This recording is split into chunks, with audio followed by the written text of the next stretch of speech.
أعوذ بالله من الشيطان الرجيم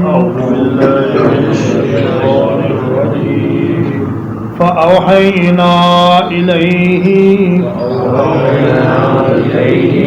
تو ہم نے ان کی طرف وحی کی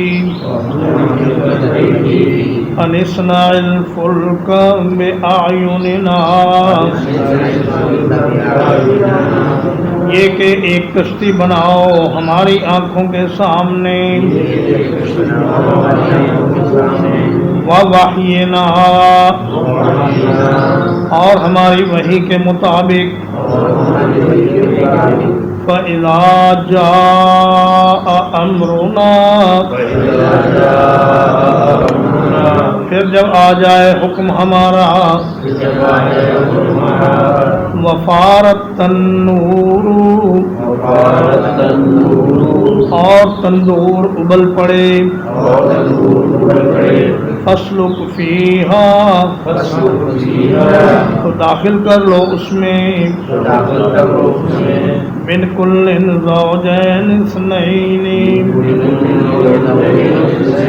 ہر ایک چیز میں سے ایک جوڑا وَأَهْلَكَ اور اپنے گھر والوں کو بھی إِلَّا مَنْ سَبَقَ عَلَيْهِ الْقَوْلُ مِنْهُمْ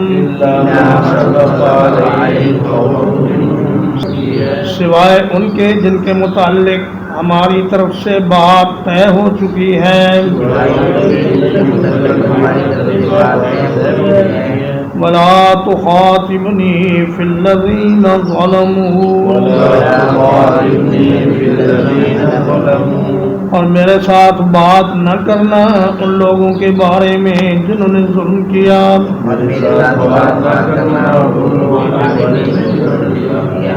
انہم مغرقون یقیناً وہ غرق کیے جانے والے ہیں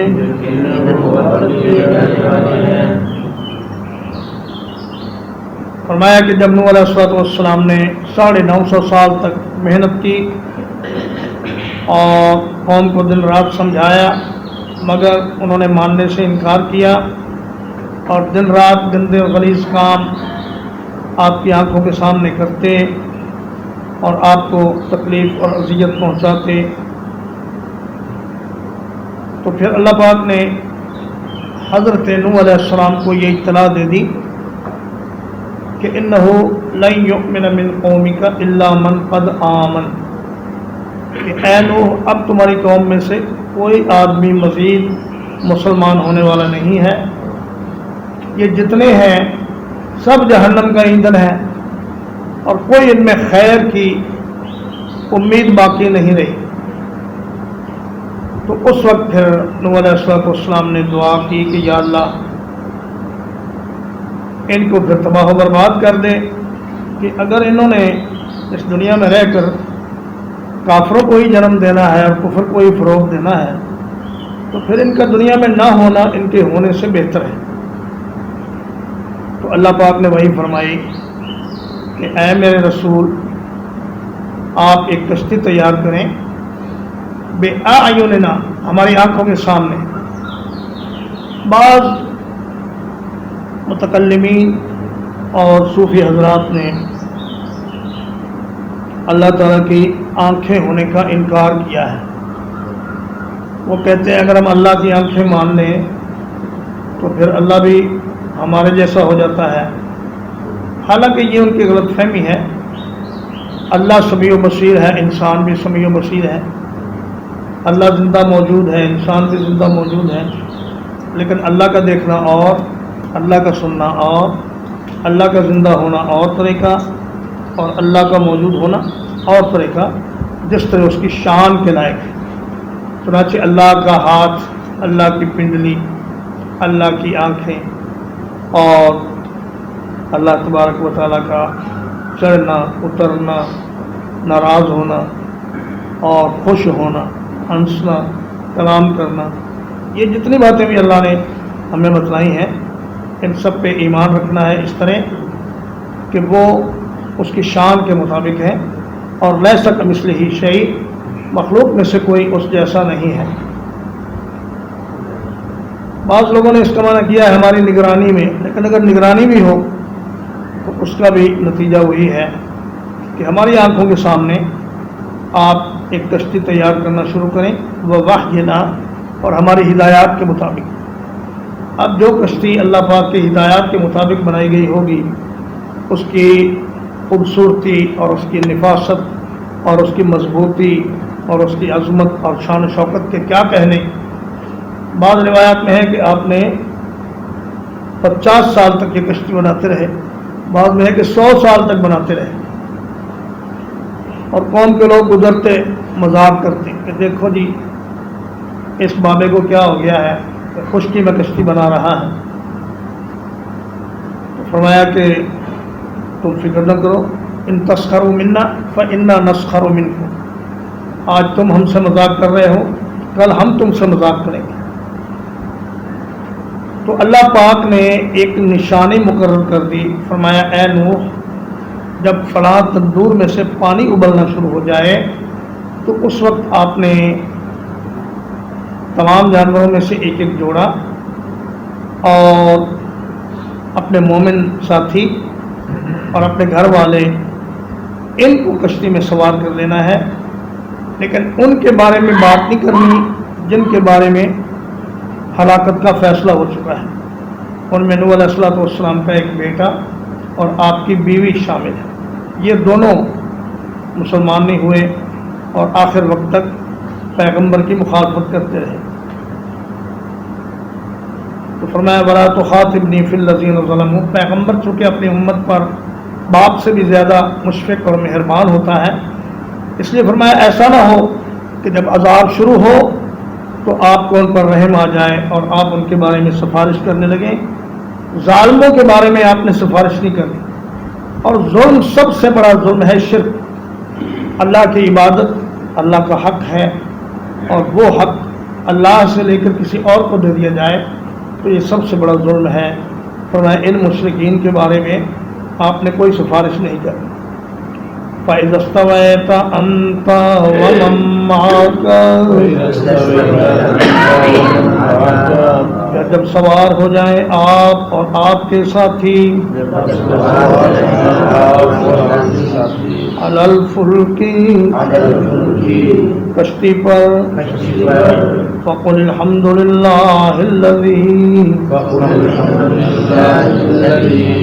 تو کہنا تمام تعریفیں اس اللہ کے لیے ہیں، نجانا من القوم الظالمین، جس نے ہمیں ظالموں کی قوم سے نجات عطا فرمائی۔ وَقُلْ رَبِّ أَنزِلْنِي مُنزَلًا مُبَارَكًا، اور کہنا اے میرے رب مجھے اتار برکت والی جگہ پر اتارنا۔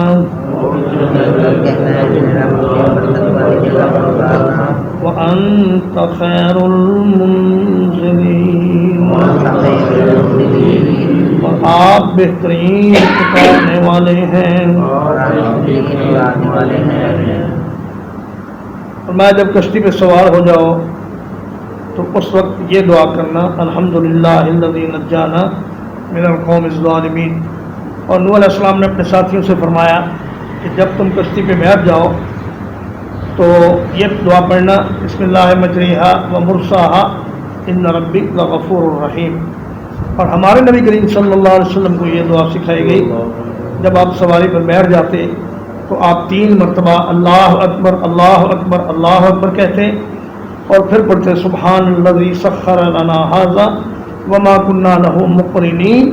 وانا الی ربنا لمنقلبون۔ تو فرمایا کہ یہ کہہ کر کشتی پر سوار ہو جانا اور اس کا چلنا اور اس کا خیریت سے پہنچنا اللہ کے سپرد کر دینا، اللہ سے دعا کرنا کہ یا اللہ اس کو خیریت سے لے جانا اور ہمیں خیریت سے اس میں سے اتار دینا۔ تو یہ کشتی کہاں بنائی گئی اور نوح علیہ السلام کی قوم کہاں تھی، اس کے بارے میں مفسرین کرام یہ بیان فرماتے ہیں کہ یہ دجلہ اور فرات کے وادی میں عراق کے علاقے میں نوح علیہ السلام کی قوم تھی۔ عین ممکن ہے اس وقت انسانیت ہو ہی اتنی کہ وہ دجلہ و فرات کے علاقے میں پوری آبی ہو، اور یہ بھی ممکن ہے کہ آبادی تو کافی ہو لیکن نوح علیہ السلام کی قوم اس وادی میں ہو اور پھر ساری دنیا پر سیلاب آ گیا ہو اور جتنے بھی اللہ کے نافرمان تھے سب کو اس نے غرق کر دیا۔ ایک سوال یہ رہ جاتا ہے کہ یہ کشتی کتنے دن تک پانی پر رہی،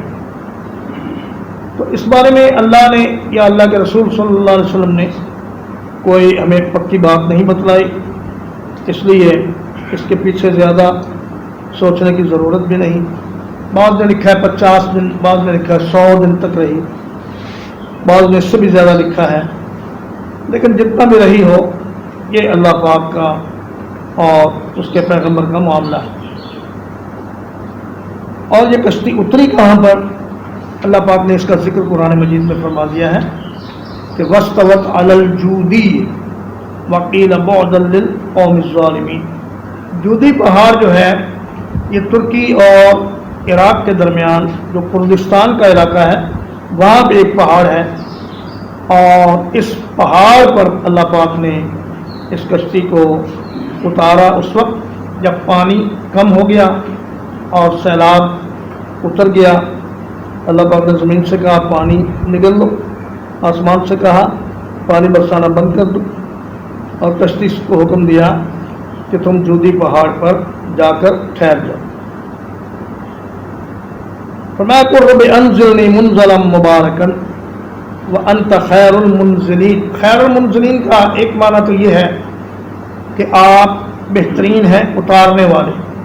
اور ایک معنی وہ ہے جو یوسف علیہ السلام نے اپنے بھائیوں سے کہا تھا کہ الا ترون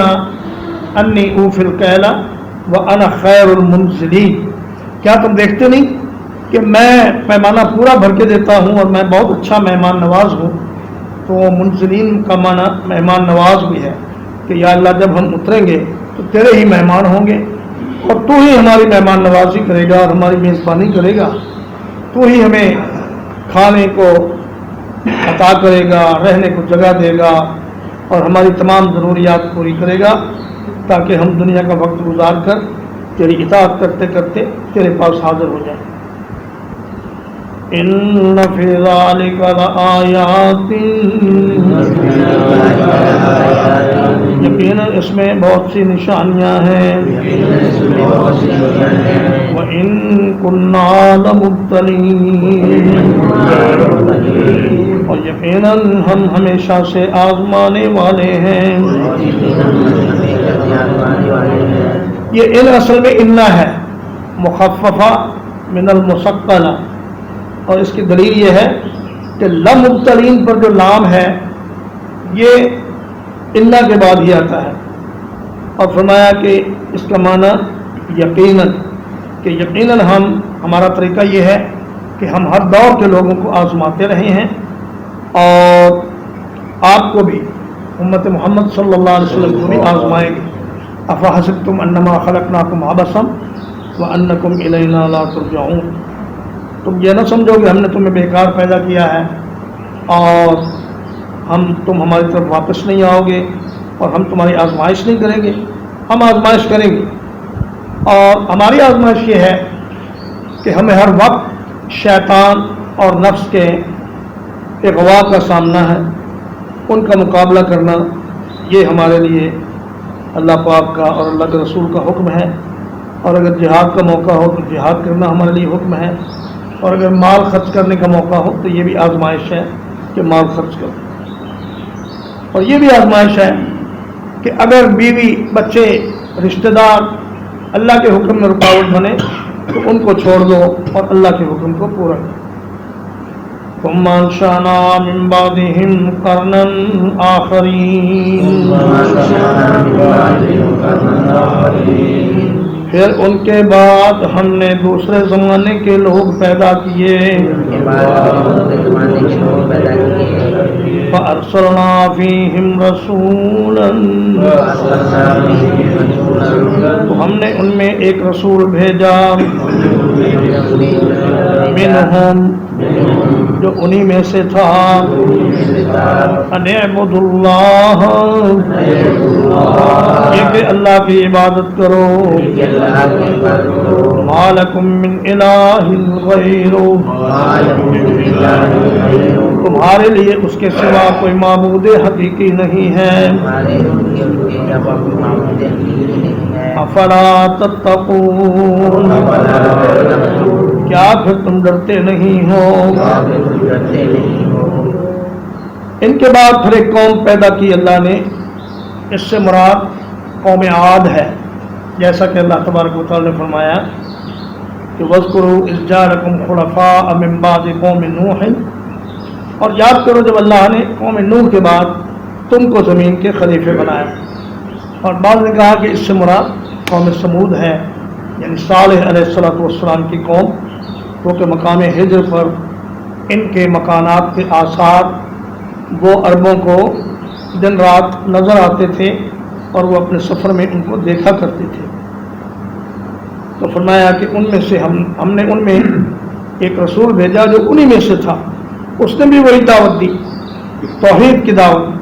کہ اللہ کی عبادت کرو اس کے سوا کوئی معبود نہیں اور اللہ سے ڈرتا رہو ترجمہ ایک بار فَأَوْحَيْنَا إِلَيْهِ تو ہم نے ان کی طرف وحی کی أَنِ اصْنَعِ الْفُلْكَ بِأَعْيُنِنَا یہ کہ ایک کشتی بناؤ ہماری آنکھوں کے سامنے وَوَحْيِنَا اور ہماری ہدایات کے مطابق فَإِذَا جَاءَ أَمْرُنَا جب ہمارا حکم آ جائے وَفَارَتِ النُّورُ اور تندور ابل پڑے فَاسْلُكْ فِيهَا مِنْ كُلٍّ زَوْجَيْنِ اثْنَيْنِ تو اس کشتی میں سوار کر لو ہر ایک چیز میں سے ایک ایک جوڑا وَأَهْلَكَ اور اپنے گھر والوں کو إِلَّا مَنْ سَبَقَ عَلَيْهِ الْقَوْلُ مِنْهُمْ سوائے ان کے جن کے بارے میں پہلے بات طے ہو چکی ہے وَلَا تُخَاطِبْنِي فِي الَّذِينَ ظَلَمُوا اور میرے ساتھ ظالموں کے بارے میں مخاطب نہ ہونا إِنَّهُمْ مُغْرَقُونَ بلا شبہ وہ غرق کیے جانے والے ہیں فَإِذَا اسْتَوَيْتَ أَنْتَ وَمَن مَّعَكَ عَلَى الْفُلْكِ پھر جب آپ اور آپ کے ساتھی کشتی پر سوار ہو جائیں فَقُلِ الْحَمْدُ لِلَّهِ الَّذِي نَجَّانَا تو کہنا تمام تعریف اس اللہ کے لیے ہے جس نے ہمیں نجات عطا فرمائی من القوم الظالمین ظالموں کی قوم سے وَقُلْ رَبِّ أَنزِلْنِي مُنزَلًا مُبَارَكًا اور کہنا اے میرے رب مجھے اتار برکت والی جگہ پر وَأَنْتَ خَيْرُ الْمُنزِلِينَ اور آپ بہترین اتارنے والے ہیں إِنَّ فِي ذَلِكَ لَآيَاتٍ بلا شبہ اس میں کئی ایک نشانیاں ہیں. وَإِن كُنَّا لَمُبْتَلِينَ اور یقیناً ہم ہمیشہ سے آزمانے والے ہیں. ثُمَّ أَنشَأْنَا مِن بَعْدِهِمْ قَرْنًا آخَرِينَ پھر ہم نے ان کے بعد دوسرے زمانے کے لوگ پیدا کیے. فَأَرْسَلْنَا فِيهِمْ رَسُولًا مِّنْهُمْ پھر ہم نے ان میں ایک رسول بھیجا جو انہی میں سے تھا. أَنِ اعْبُدُوا اللَّهَ یہ کہ اللہ کی عبادت کرو. مَا لَكُم مِّنْ إِلَٰهٍ غَيْرُهُ تمہارے لیے اس کے سوا کوئی معبود برحق نہیں. افلا تتقون کیا پھر تم ڈرتے نہیں ہو. صلی اللہ علیہ نبینا محمد وآلہ وصحبہ وسلم.